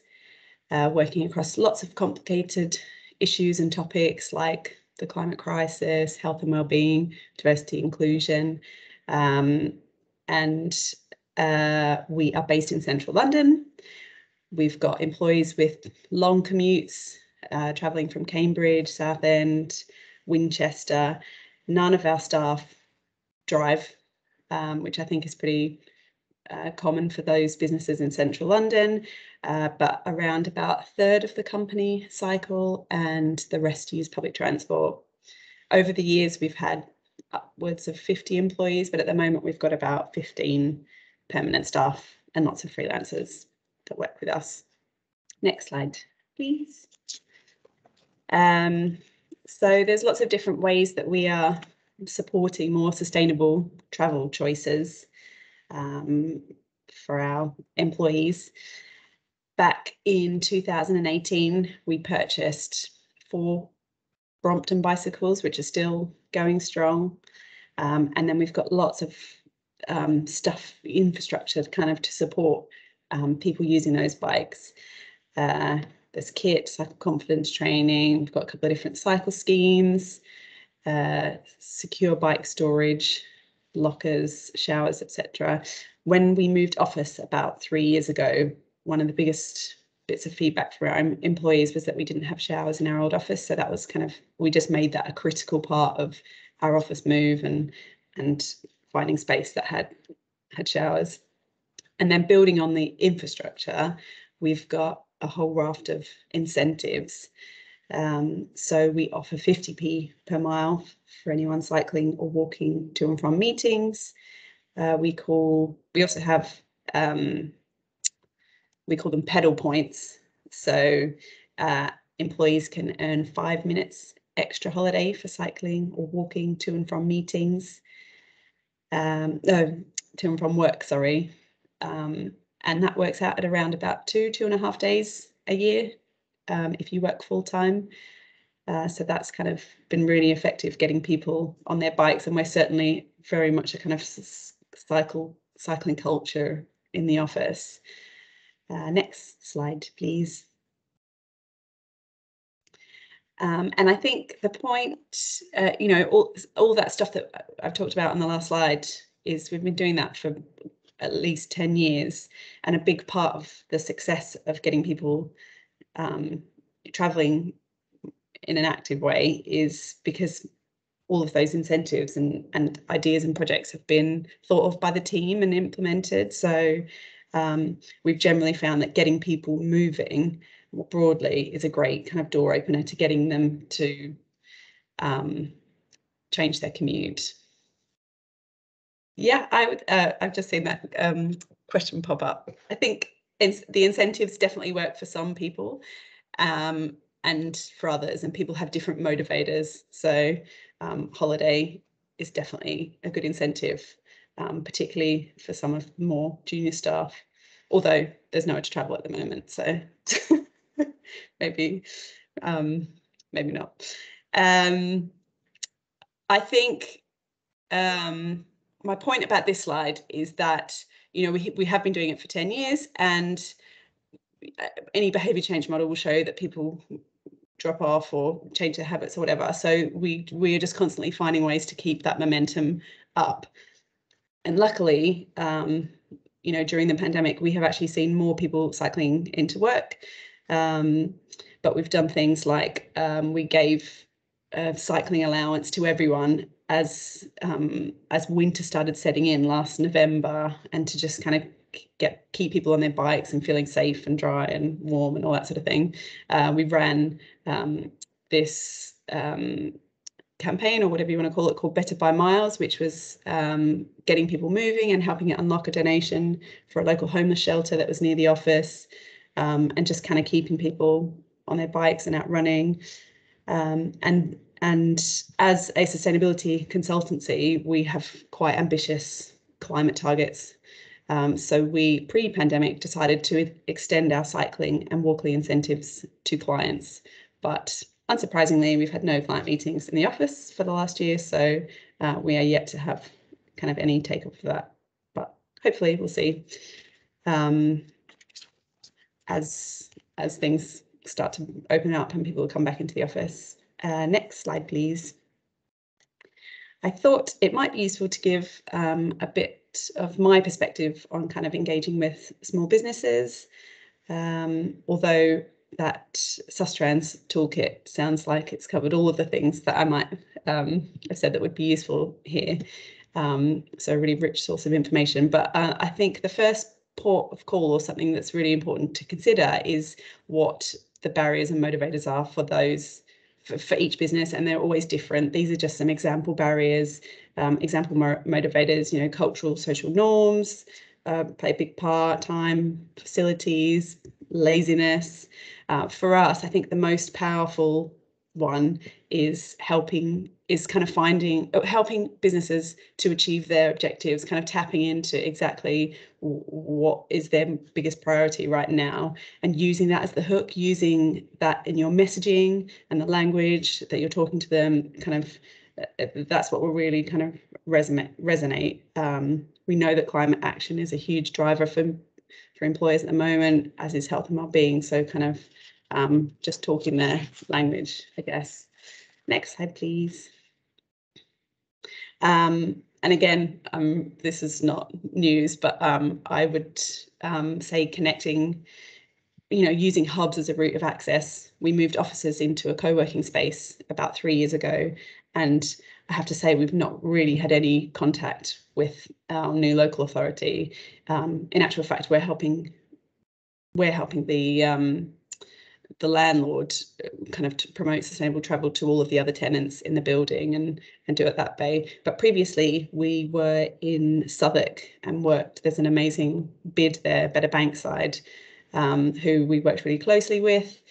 And they were continuously trying lots of different initiatives around active travel, and I just think, yeah, those hubs, of course, they'll be on your radar. Communication, I'm always going to say that because we're a comms agency, but just thinking about what the existing channels are that you can reach people. Surveys, everyone's talked about surveys, but that kind of really links back to your barriers and motivators. And then my final point is just around finding, those who are championing active travel and really, really making them your closest allies. When we were based in Southwark, we helped Better Bankside to purchase about 20 Bromptons, I think it was, and roll out this loan bike scheme to all of the businesses in that bid who now have access to a loan bike scheme. Although I know TfL do similar and all sorts of things. So yeah, but I think that Sustrans toolkit sounds like a really rich source of information, and more so than my little points here. Next slide, please. This is just to give you a bit of a snapshot really of all the different ways that you might be able to connect with businesses. These are some of the networks that we are part of and signed up to, and they very much align with all of the thinking and motivation behind getting people to travel more sustainably and actively. So just thinking about different routes of access to small, large businesses, etc. And I think that's it from me. Next slide. I might have my contact details. Always happy to answer questions, chat, etc. So yeah, thanks very much. Perfect. Thank you very much, Kate. That's brilliant. The 5 minutes extra holiday sounds absolutely brilliant. I mean, I'm well up for 2.5 days extra annual leave for walking and cycling. Yeah. I mean, win-win, right? That's amazing. Yeah. It's definitely the most popular one. I bet it is. Absolutely fab. And I love that you've covered incentives and structured communication, all those key points there that you covered in your presentation. So thank you very much for that, Kate. That's brilliant. I'm just going to check with Nick to see if we have Sarah from Next on and ready for her presentation.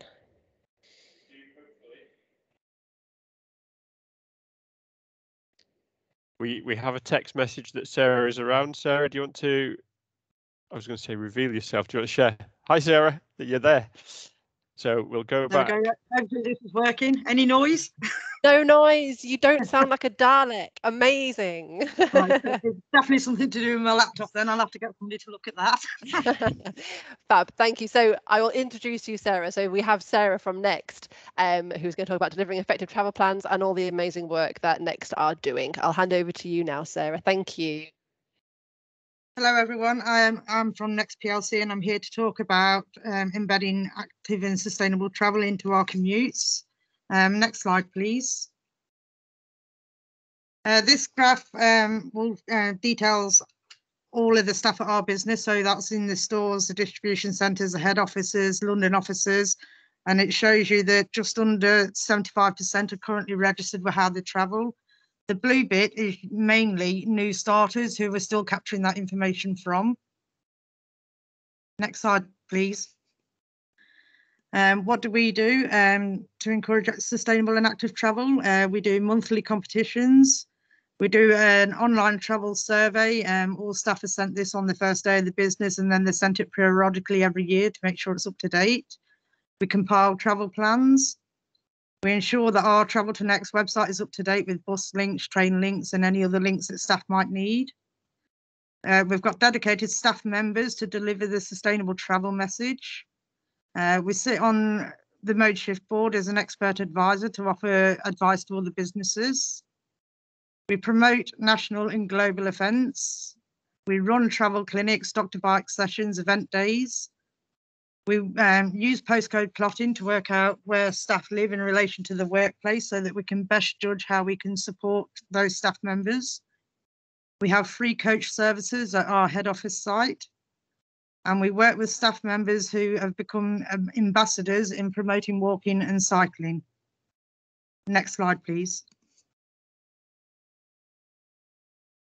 Our plans post-COVID is to maintain hybrid working at the office-based staff, review our existing bus routes at head office to encourage more to travel by bus. One of these reviews is also switching from diesel to electric. We're looking into docking bikes at the head office so staff can borrow a bike to cycle to and from work instead of having to buy one. We continue to work with the LAs to improve walking and cycling access to head office and also various different other sites around the country. We're always reviewing buses, and my colleague Caitlin is doing this at the distribution centres. We plan to hold a Clean Air Day event. This is running late because of COVID and the COVID restrictions. We're running more walking and cycling promotions than we have done. Previously, our competitions used to be split across bus, car share, walking and cycling. We have only been doing walking and cycling for the last 18 months. We're using our ambassadors to drive the walking and cycling message to their colleagues. And we've been running newsletters. We did our very first newsletter last week. Next slide, please.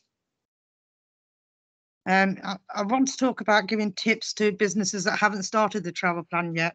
It's not as daunting as it seems. When I first got told to do one, I really didn't know what one was. I spent a lot of time Googling. Now that I know, I've picked up some very, very simple tips and tricks. One of them is, first thing, carry out a staff travel survey. You need to know how your staff are already travelling, and you also need to know where they live. Are they driving when they live half a mile away where you could encourage them to walk, for example? You need to compile a travel and infrastructure report sheet. Now, this is also needed if you're doing your travel plans through Modeshift Stars. Originally, I used to do this myself. It used to take quite some time either visiting the site or spending a lot of time Googling on the internet. I now send a travel and infrastructure report to each and every one of our sites so that that information is ready for me to start compiling their travel plans. We run events, so there'll be doctor bike sessions, there'll be travel clinics, there'll be lots of different things. We also deal with staff on a one-to-one basis via our Travel to Next email account. We run the competitions, and each competition is 4 weeks long. These are all incentivised. We have seen a growth of people taking part in the competitions. Pre-COVID, we were getting around about 200 entries a month. During COVID, that's risen to about 600 entries. We've appointed sustainable champions, which is myself and Caitlin, and also our ambassadors across the business. We have notice boards up at sites detailing all the travel information that's available to their particular site. And we've got a Travel to Next website that sits both internally and externally. So this is staff are able to view it, but also visitors attending the business, new starters coming to the business, etc. Next slide, please. How could the LAs engage with the business? With the LAs, I find some are very proactive. They'll send all their information in one email so you can read through it, digest it, pick out what's good for you, and then respond back. Some LAs are not so great. They will literally just send you an email saying you need a travel plan, no information about anything whatsoever. My advice would be for the LAs to create a toolkit type newsletter that will detail everything that they can offer the business as support, to also detail a diary of events, so any events that they're taking place during the year that the business can help support with that, to share a copy of the local authority travel plan. This is particularly useful for people starting out brand new. They'll then be able to see what's expected of them. And the most important is direct contact numbers. Trying to get hold of people in the council through switchboards can be quite a nightmare at times. Next slide, please. We also work with external organisations. We work with Living Streets. We're doing quite a lot of work with them at the minute. We're doing the walking works promotions, walking training. We're doing this up and down across the country. I think we've reached around about 25 stalls in the last few weeks. We're working with Sustrans as well, who are helping us with Dr. Bike sessions at various different sites. We promote Love to Ride and Cycle to Work days. We're working with Lift Share with our new Foss Park store. And we work with public bus providers to try and get discounts, join commuter clubs. Through the extra work that we are doing with the LAs and the external organisations, we are reaching just under half of our workforce with just extra activities that we don't do as a business ourselves. Next slide, please. Through Modeshift Stars, I can't rate this platform enough, to be honest with you. I find this so simple to use. I've got all of my travel plans all in one place. So if anybody in the business or a local authority wants to see it, it's there available to share. All of our travel plans are either being submitted for accreditation or working towards accreditation. We've currently got 225 sites loaded on the system. By the end of next year, all 641 sites will be loaded. We've just submitted 100 sites for accreditations from greens to bronze. By Christmas, we're expecting another 100 sites to be submitted, and by the end of next year, the remaining sites. Just to give you an update though, Nick mentioned at the start that it used to take us 2 weeks from start to finish to get from a brand new travel plan up to gold. It's now taking less than a day due to the procedures we've put in place, where we're asking our stores or our distribution sites to provide us the information we need ready, so that we are literally just keying in all the information. So it's much, much quicker now. Next slide, please. And that's our contact information. So myself, if you want to work with our stores, head office, London offices, contact centres, and Caitlin Pico, who runs our distribution centres. Thank you.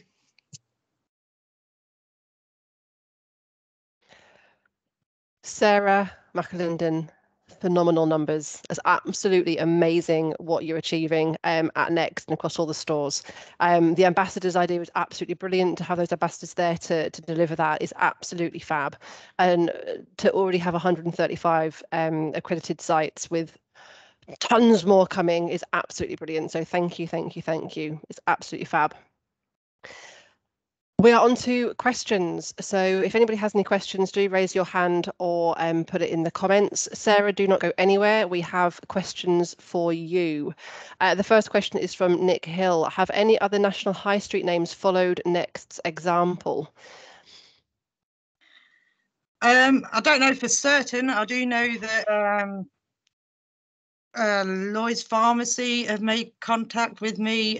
John Lewis, I've spoken to them before, and Santander. So I believe they're all in the pipeline looking to engage more with their travel plans. Brilliant, thank you. With regards to that from a Modeshift perspective, we haven't really done a big, massive push on Stars business because it's just been an organic kind of process of it building and getting bigger and bigger. But now we have the likes of Next, National Express, the Environment Agency, BBC Birmingham, all using the site and accredited. Part of my role as best practice and event specialist is to speak to these organisations, these companies, these businesses, and gather this best practice and share it far and wide on our website, through our social media. So we are going to be doing some real heavy kind of promotion and best practice sharing for businesses. So that's from a Modeshift perspective, that information is going to be coming out. Another one from you, Sarah. Helen's asked if she can be added to the mailing list for the next newsletter, please. Yeah, if Helen emails me, I can send her a copy. Fab, thank you very much. And another question for you, Sarah. How do you record staff participation in the competitions? Do you use apps or written, submitted, recorded distances? They all record their competition entries through our Travel to Next website. So we've got, if anyone looked on the Travel to Next website, there's onto the competitions page. There's a section where they have to upload their journey. So if it's a walking competition, they've got two options.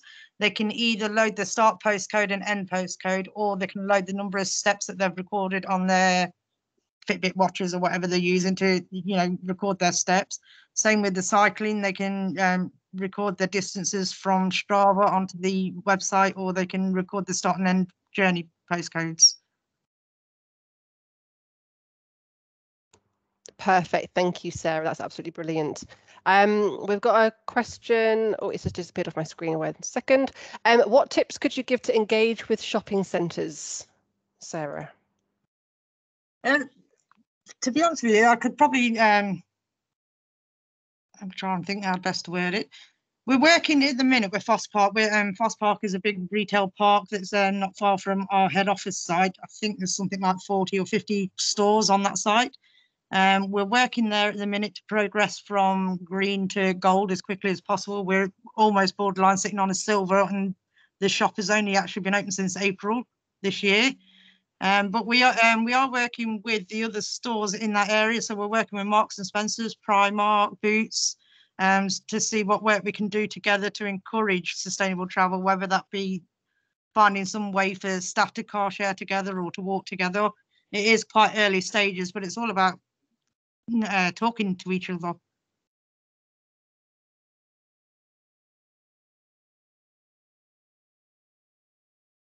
Brilliant. Thank you very much, Sarah. That's fab.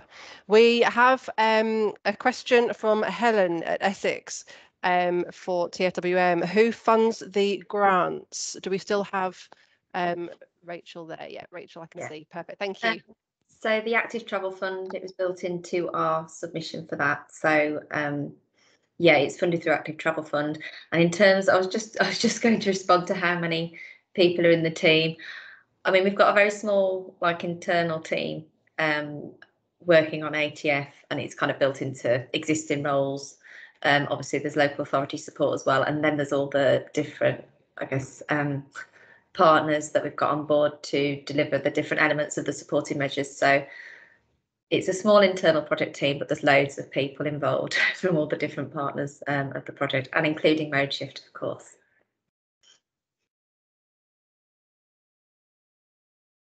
Perfect. Thank you very much, Rachel. That's fab. We've just got a question pop up here for Modeshift. I'm going to let Nick take this one. Where national businesses such as Next are members, is there a possibility for local branches to be signposted to their LA to access local support? Hi there, Simon. Thanks for the question. So, where national business next is the possibility for local branches to be signposted? Absolutely, and I think Sarah's, she'll be okay with me saying this. She's basically said anywhere where they have a store, they're keen to work with the local authority. So I've already have permission from Sarah to share her contact details with you. Regarding other businesses, other organisations, if the local authority has a STARS business licence, any site within your area, so in this instance a Next can share their travel plan with you, and it will appear alongside other travel plans in your area as well. We just need the permission of the site to share their details with you, and that can happen. So yeah, basically yes, absolutely. And if you want Sarah to get in touch with you, I'm sure she will as well. Fab, thank you very much, Nick. We don't seem to have any further questions popping up in the chat. We've got no hands popping up either. If you do have any further questions or anything you want to add, please do let us know. Nick's just saying we have a hand up from Kalisha. Kalisha? Hi, yeah, I just wanted to just come in to just say thanks again for having me join today, and also thanks to all of the people that have presented today. I think all of the sort of the work that you're doing in the local authorities, but also businesses like Next PLC are really, it's really positive, and I think all of this activity will really help to kind of make an impact on employees' sort of lives, but also to just encourage that sort of step change that we're hoping to achieve. And I think just that kind of, you know, collaborative working and joining up is exactly what we're hoping for as well. So yeah, thanks again from me, and great work. Thank you, Kalisha. Absolutely echo what you said there. Everyone's doing a fantastic job, and we're really grateful for everybody to be part of this. And we just want to keep pushing this this agenda forwards and achieving some great things. I can see a lot of people are leaving, so we'll wrap up the event now. If you want to go on to the next slide, Nick. Just a really quick bit of information for you all. Please don't forget that we have our National Modeshift Convention that's taking place on the 4th and 5th of November. We are hoping it is going to be an in-person event with real live people in a room at one time, actually talking to people, which would be fantastic. If you do want to book and come along, then please do. You can visit our website and click on a link there to get that booked in. We also have our National Stars School Travel Awards, which is happening tomorrow. We're very excited about that. We've got 78 schools were nominated this year, and we are going to be awarding the National School of the Year tomorrow at 1 p.m. So if anybody did want to come along to that and have a look, see what goes on, please do feel free. Again, you can book a place on the event page of the Modeshift website.